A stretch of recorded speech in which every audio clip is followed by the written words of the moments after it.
ഇന്ന് നമ്മൾ നല്ല എളുപ്പത്തിൽ റെഡിയാക്കിയിട്ട് എടുക്കണം ഒരു മുട്ടക്കറിയാണ് ഉണ്ടാക്കാൻ വേണ്ടിയിട്ട് പോകുന്നത്. ബാച്ചിലേഴ്സിനൊക്കെ നല്ല ഈസി ആയിട്ട് റെഡിയാക്കിയിട്ട് എടുക്കാനും പറ്റും. ചപ്പാത്തിയുടെ കഴിക്കാനെന്ന് വെച്ചിട്ടുണ്ടെങ്കിൽ നല്ല ടേസ്റ്റ് ഉണ്ടാവും. അപ്പോൾ നിങ്ങൾ എല്ലാവരും ട്രൈ ചെയ്ത് നോക്കാം. ട്രൈ ചെയ്ത് നോക്കിയിട്ട് ഫീഡ്ബാക്ക് പറയാൻ വേണ്ടിയിട്ട് മറക്കരുത്.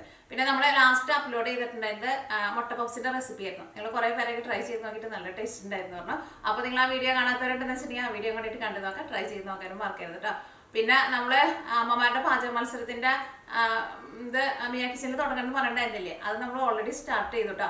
ഇപ്പൊ മിയ കിച്ചണിലെ 3 എപ്പിസോഡാണ് നമ്മുടെ അമ്മമാരുടെ പാചക മത്സരത്തിന്റെ നമ്മൾ അപ്ലോഡ് ചെയ്തേക്കുന്നത്. അപ്പൊ നിങ്ങൾ ആ വീഡിയോ കാണാത്തവരുണ്ടെന്ന് വെച്ചിട്ടുണ്ടെങ്കിൽ ആ വീഡിയോ വേണ്ടിയിട്ട് കണ്ടു നോക്കാം. അമ്മമാരെ പ്രോത്സാഹിപ്പിക്കാൻ മറക്കരുത് കേട്ടോ. ഒന്നല്ലെങ്കിൽ നിങ്ങൾക്ക് യൂട്യൂബിൽ മിയ കിച്ചന്റെ ഹോം പേജിൽ പോയിട്ടുണ്ടെന്ന് വെച്ചിട്ടുണ്ടെങ്കിൽ ആ റെസിപ്പികളൊക്കെ എപ്പിസോഡ് അതെല്ലാം കാണാൻ വേണ്ടിയിട്ട് പറ്റും. അല്ലെങ്കിൽ യൂട്യൂബിൽ മിയ കിച്ചൻ അമ്മ എന്ന് പറഞ്ഞ് സെർച്ച് ചെയ്താൽ നിങ്ങൾക്ക് ഞാനത് അവിടെ പ്ലേലിസ്റ്റ് ആയിട്ട് തിരിച്ചിട്ടുണ്ട്. അപ്പോൾ നിങ്ങൾക്ക് ആ 3 എപ്പിസോഡും കാണാൻ വേണ്ടിയിട്ട് പറ്റും. അപ്പോൾ നമുക്ക് ഒട്ടും സമയം കളയേണ്ട തന്നെ നമ്മുടെ മുട്ടക്കറി നമുക്ക് റെഡിയാക്കിയിട്ട് എടുക്കാം. അപ്പോൾ ഇനി നമ്മുടെ മുട്ടക്കറി റെഡിയാക്കാൻ വേണ്ടിയിട്ട് പോവാണ്. അപ്പോൾ ഞാനിവിടെ ഒരു വലിയൊരു സബോള ഇതിലേക്ക് നമ്മൾ നന്നായിട്ട് ചേർക്കണം. അപ്പോൾ ഒരു മീഡിയം സബോളയൊക്കെയാണെന്ന് വെച്ചിട്ടുണ്ടെങ്കിൽ അതനുസരിച്ചിട്ട് നിങ്ങൾ കൂടുതൽ ചേർക്കണം കേട്ടോ. അപ്പോൾ ഇതേ ഇത്രയ്ക്ക് സബോളേനെ എടുത്തേക്കുന്നത്. സബോള നല്ല പൊടിയായിട്ട് കട്ട് ചെയ്തിട്ട് എടുത്തിട്ടുണ്ട്. ഇത് സവോള കേട്ടോ. ഇവിടെ ഇപ്പം എൻ്റെ അടുത്ത് വെള്ള കളറിലുള്ള സബോളയുള്ളൂ, മറ്റേ സബോള തീർന്നിരിക്കുക. അപ്പോൾ ഇത്രയ്ക്ക് സബോള എടുത്തിട്ടുണ്ട്. കാരണം അത്യാവശ്യം നന്നായിട്ട് സബോള വേണം. അപ്പോഴായിരിക്കും നമ്മുടെ കറിയുടെ ഗ്രേവിക്ക് നല്ല തിക്നെസ് ഉണ്ടാവുക, കറിക്ക് ആയിരുന്നാലും നല്ല ടേസ്റ്റ് ഉണ്ടാവുക. പിന്നെ നോക്കിയേ ഇതേപോലത്തെ ഒരു 8 വെളുത്തുള്ളി എടുത്തിട്ടുണ്ട്. ഇതിനകത്ത് വലിയ വെളുത്തുള്ളി ഉണ്ട്, ചെറിയ വെളുത്തുള്ളി ഉണ്ട്. അപ്പോൾ നിങ്ങൾ അതനുസരിച്ചിട്ട് എടുക്കുക. അവരുടെ താഴെ വീണു. പിന്നെ ഇതേപോലത്തെ ഒരു വലിയ കഷ്ണം ഇഞ്ചി എടുത്തിട്ടുണ്ട്. ഇഞ്ചിയും വെളുത്തുള്ളിയും കൂടിയിട്ട് നമ്മൾ മിക്സിയുടെ ചെറിയ ജാറിൽ ഇട്ടിട്ട് ഒന്ന് അരച്ചിട്ട് നമ്മൾ കറിയിലേക്ക് ചേർക്കുക. അപ്പോൾ അരച്ചിട്ട് എടുക്കുമ്പോൾ വെള്ളം ചേർക്കണ്ട. മിക്സിയുടെ ചെറിയ ജാറിൽ ഇട്ടിട്ട് ഒന്ന് കറക്കുമ്പോൾ ഒന്ന് നന്നായിട്ട് അരിഞ്ഞ പോലെ നമുക്ക് കിട്ടും. പിന്നെ ഇതേപോലത്തെ ഒരു വലിയൊരു തക്കാളി എടുത്തിട്ടുണ്ട്. തക്കാളി ഒരുപാട് ചേർക്കണ്ട. അപ്പോൾ ചെറിയ തക്കാളിയൊക്കെ എന്ന് വെച്ചിട്ടുണ്ടെങ്കിൽ ഒരു 2 തക്കാളി ചേർക്കാം. പിന്നെ ഈ കറിയിലേക്ക് നമ്മൾ മസാലപ്പൊടികളായിട്ട് സാധാരണ നമ്മൾ കറിയിലേക്കൊക്കെ ചേർക്കണം. മഞ്ഞൾപ്പൊടിയും ചേർക്കും, മല്ലിപ്പൊടിയും ചേർക്കും, മുളക് പൊടിയും ചേർക്കും. പിന്നെ ഞാനിവിടെ 2 പിടി തേങ്ങ എടുത്തിട്ടുണ്ട്. പിന്നെ ഒരു 5 കറിയാമ്പൂ എടുത്തിട്ടുണ്ട്. ഒരു തക്കോലം എടുത്തിട്ടുണ്ട്. 1.5 ടീസ്പൂൺ വലിയ ജീരകമാണ് എടുത്തേക്കുന്നത്. ടേബിൾ സ്പൂണിലല്ല എടുത്തേക്കുന്നത്, ടീസ്പൂണിലാണ് എടുത്തേക്കുന്നത്. 1.5 ടീസ്പൂണ്. ഇനി ഇതിൻ്റെ കൂടെ നമ്മളൊരു 1/2 ടീസ്പൂൺ ചെറിയ ജീരകം കൂടിയിട്ട് ചേർക്കുന്നുണ്ട്. 1/2 ടീസ്പൂൺ ചെറിയ ജീരകം. പിന്നെ നമ്മുടെ കറിയിലേക്ക് മുട്ടയും വേണം. അപ്പോൾ ഇത്രയ്ക്ക് സാധനങ്ങൾ മാത്രമേ ആവശ്യമുള്ളൂ. ഫസ്റ്റ് നമ്മൾ ഈ തേങ്ങ ഒന്ന് നന്നായിട്ടൊന്ന് ചൂടാക്കി ഒന്ന് വറുത്തിട്ടെടുക്കും. അപ്പോൾ വറുത്തിട്ടെടുക്കുമ്പോൾ നമ്മൾ ഈ മസാലകളൊക്കെ ചേർക്കും. അപ്പോൾ തേങ്ങ വറുത്തെടുക്കാൻ വേണ്ടിയിട്ട് നമ്മുടെ പാൻ നന്നായിട്ട് ചൂടായിട്ടുണ്ട്. അപ്പോൾ ഫസ്റ്റ് ഞാൻ ഇതിലേക്ക് നോക്കിയേ ഒരു 5 കറിയാമ്പൂ ചേർക്കുന്നുണ്ട്. ഒരു തക്കോലം ചേർക്കുക. പിന്നെ നമ്മൾ 2 ടൈപ്പുള്ള ജീരകം എടുത്ത് വെച്ചിട്ടുണ്ടായിരുന്നില്ലേ, ടൈപ്പ് വെച്ചിട്ടുണ്ടായിരുന്നില്ലേ, 1.5 ടീസ്പൂൺ വലിയ ജീരകവും 1/2 ടീസ്പൂൺ ചെറിയ ജീരകവും. അപ്പോൾ ഇത് നന്നായിട്ട് ചൂടായിട്ടുണ്ട്. ജീരകം ഒന്ന് കരിഞ്ഞു പോരുത് കേട്ടോ. ഇനി ഇതിലേക്ക് 2 പിടി തേങ്ങ ചേർക്കുക.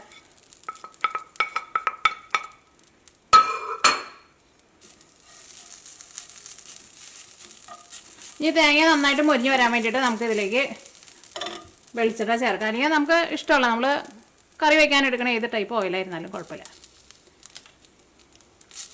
തേങ്ങ എപ്പോഴും നമ്മൾ വറുത്തിട്ട് എടുക്കുമ്പോൾ ചെറിയ തീയിലിട്ടിട്ട് വറുത്തിട്ട് എടുക്കണം. അപ്പോഴായിരിക്കും തേങ്ങ നന്നായിട്ട് മൊരിഞ്ഞ് വരാം. തീ അങ്ങനെ കൂട്ടി വെച്ചിട്ടുണ്ടെന്ന് വെച്ചിട്ടുണ്ടെങ്കിൽ തേങ്ങ ശരിയാണ്ട് മൊരിയില്ല, തേങ്ങ പെട്ടെന്ന് കരിഞ്ഞു പോകും. ഇത് വെളിച്ചെണ്ണ കേട്ടോ. ഇവിടെ തണുപ്പായതുകൊണ്ടാണ് വെളിച്ചെണ്ണ ഇങ്ങനെ കട്ടയായിട്ടിരിക്കുന്നത്. പുറത്ത് ചെറുതായിട്ട് ചൂടാക്കി ആയിട്ടുണ്ട്. പക്ഷേ ഇവിടുത്തെ വീടുകളൊക്കെ മരത്തിൻ്റെ വീടുകളാണ്.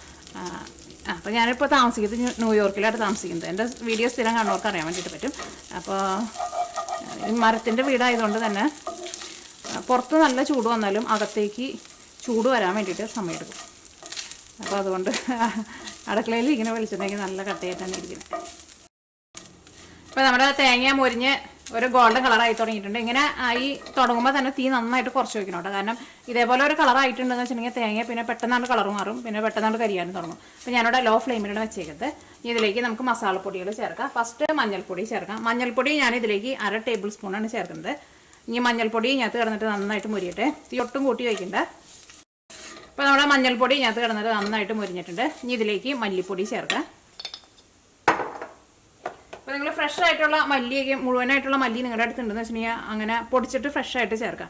അപ്പോഴായിരിക്കും ആ മല്ലിയുടെ നല്ലൊരു ടേസ്റ്റൊക്കെ വരാം. അല്ലെങ്കിൽ കുറേശ്ശെ എടുത്തിട്ട് ഇങ്ങനെ പൊടിച്ച് വെച്ചാൽ മതി. ഇത് ഞാനിവിടെ ഇപ്പോൾ വീട്ടിൽ പൊടിച്ച് വെച്ചേക്കണ മല്ലി കേട്ടോ. അപ്പോൾ അതുകൊണ്ട് തന്നെ നല്ല മണമാണ്. അപ്പോൾ ഞാനിവിടെ നോക്കിയാൽ ടേബിൾ സ്പൂണിൽ ഇതേപോലെ ഇങ്ങനെ നിറച്ചെടുക്കുന്നുണ്ട്. ഞാനിവിടെ ഒരു 2 ടേബിൾ സ്പൂൺ മല്ലിപ്പൊടിയാണ് ചേർക്കുന്നത്. ഈ മല്ലിപ്പൊടിയും ഇതിനകത്ത് കിടന്നിട്ട് നന്നായിട്ട് മൊരിയട്ടെ.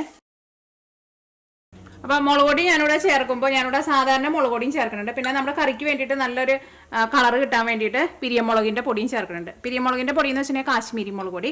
അതിന് എരിവ് ഒട്ടും ഉണ്ടാവില്ല കേട്ടോ, നമ്മൾ കളറിന് വേണ്ടിയിട്ടാണ് ചേർക്കുന്നത്. അപ്പോൾ ഫസ്റ്റ് നോക്കി ഞാനിവിടെ സാധാരണ മുളക് പൊടിയാണ് ചേർക്കുന്നത്. അത് ഞാനിവിടെ ഒരു 1.5 ടേബിൾ സ്പൂൺ ചേർക്കുന്നുണ്ട്. ഇനി ഇതിലേക്ക് നമുക്ക് കളറിന് വേണ്ടിയിട്ട് ഇതാ നമ്മുടെ പിരിയമുളകിൻ്റെ പൊടി. ഇതിൻ്റെ രണ്ടിൻ്റെയും കളർ വ്യത്യാസം കണ്ട. ഇത് ഞാൻ നാട്ടിൽ നിന്ന് വന്നപ്പോൾ പൊടിച്ചു കൊണ്ടുവന്നത് കേട്ടോ. ഈ 2 മുളക് പൊടി നാട്ടിൽ നിന്ന് പൊടിപ്പിച്ചു കൊണ്ടുവന്നത്. അല്ലെങ്കിൽ മുളക് പൊടിയൊന്നും നമ്മൾ കടയിൽ നിന്ന് വാങ്ങരുത്, അതിനകത്തൊക്കെ മായമുണ്ടോ. തീ നന്നായിട്ട് കുറച്ച് വയ്ക്കട്ടെ. മുളക് പൊടി ചേർത്ത് കഴിഞ്ഞിട്ടെന്ന് കഴിഞ്ഞാൽ നല്ല കട്ടിയുള്ള പാനൊക്കെയാണെന്ന് വെച്ചിട്ടുണ്ടെങ്കിൽ തീ ഓഫ് ചെയ്തു. അപ്പോൾ ഞാനിവിടെ തീ ഓഫ് ചെയ്യാണ്. കാരണം മുളക് പൊടി പെട്ടെന്ന് അങ്ങോട്ട് അല്ലെങ്കിൽ കരിഞ്ഞു പോകും. ഇനി ഇത് നമുക്ക് ചൂടാറി കഴിഞ്ഞ് കഴിയുമ്പോൾ മിക്സിയിൽ ഇട്ടിട്ട് ഇതിലേക്ക് നമ്മൾ ആവശ്യത്തിന് വെള്ളം കൂടി ചേർത്തിട്ട് നല്ല പേസ്റ്റ് പോലെ അരച്ചിട്ടെടുക്കണം. ഇനി ഇത് നമുക്ക് വേറൊരു പാത്രത്തിലേക്ക് മാറ്റി വയ്ക്കാം. കാരണം ഇതിനകത്ത് തന്നെ ഇരുന്നിട്ടുണ്ടെന്ന് വെച്ചിട്ടുണ്ടെങ്കിൽ കരിഞ്ഞു പോകും. അപ്പോൾ നോക്കിയേ, ഞാനിവിടെ നമ്മുടെ തേങ്ങ നല്ല പേസ്റ്റ് പോലെ അരച്ചെടുത്തിട്ടുണ്ട്. പിന്നെ ഇഞ്ചിയും വെളുത്തുള്ളിയും മിക്സിയുടെ ചെറിയ ജാറിലിട്ടിട്ട് ഒന്ന് കറക്കിയെടുത്തിട്ടുണ്ട്. ഫസ്റ്റ് അത് കറക്കിയെടുത്തു, അത് കഴിഞ്ഞിട്ട് തേങ്ങ അരച്ചെടുത്തിട്ടുണ്ട്. അപ്പോൾ ഈ നമ്മുടെ കറി റെഡിയാക്കാൻ വേണ്ടിയിട്ട് പോവാണ്. ചൂടായ വെളിച്ചെണ്ണയിലേക്ക് ഞാനിവിടെ 1/2 ടേബിൾ സ്പൂൺ കടുക് ഇട്ടിട്ട്, കടുക് ഫസ്റ്റ് നമുക്കൊന്ന് പൊട്ടിക്കാം. അപ്പോൾ കടുക് നിങ്ങൾക്ക് ഇഷ്ടമില്ലാന്ന് വെച്ചിട്ടുണ്ടെങ്കിൽ ചേർത്തില്ലെങ്കിൽ കുഴപ്പമില്ല. കടുക് പൊട്ടിയിട്ടുണ്ട്. ഇനി ഇതിലേക്ക് ആ ഇഞ്ചിയും വെളുത്തുള്ളിയും നമ്മൾ ചെറിയ ജാറിലിട്ടിട്ടൊന്ന് കറക്കി വെച്ചിട്ടുണ്ടായിരുന്നില്ല, അത് ചേർക്കാം. ഇത് ചെറുതായിട്ടൊന്ന് മൊരിഞ്ഞ് കഴിഞ്ഞ് കഴിയുമ്പോൾ നമുക്ക് ഇതിലേക്ക് സബോള ചേർക്കാം. ഇഞ്ചിയും വെളുത്തുള്ളിയും ഒന്ന് മൊരിഞ്ഞിട്ടുണ്ട്. ഭയങ്കര ഗോൾഡൻ കളർ ആവാൻ വേണ്ടിയിട്ട് നിൽക്കണ്ട.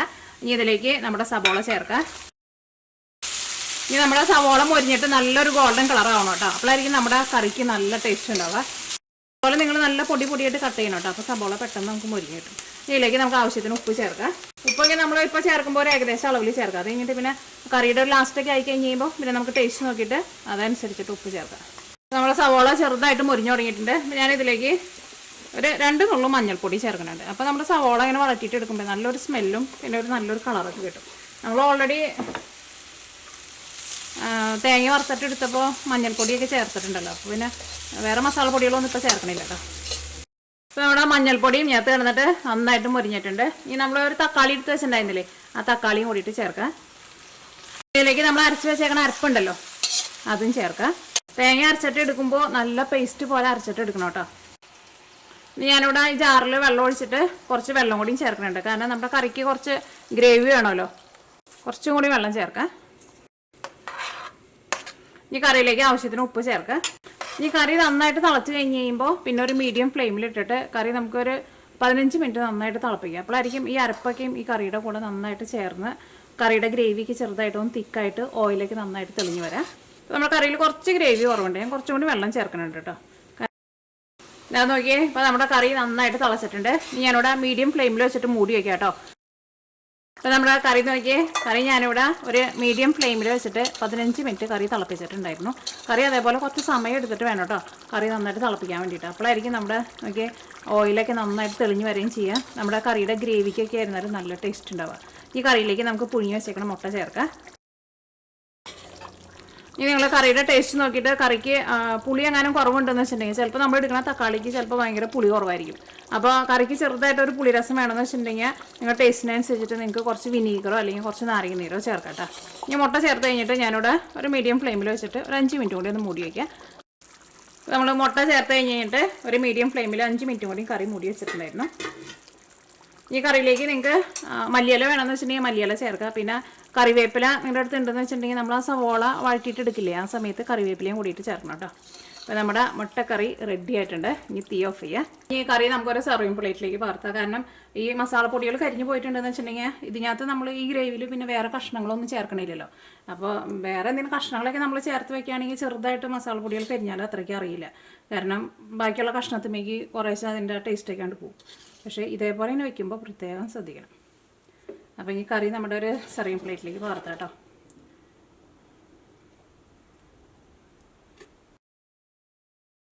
അപ്പോൾ നിങ്ങളെല്ലാവരും ട്രൈ ചെയ്ത് നോക്കാം. ട്രൈ ചെയ്ത് നോക്കിയിട്ട് ഫീഡ്ബാക്ക് പറയാൻ വേണ്ടിയിട്ട് മറക്കരുത്.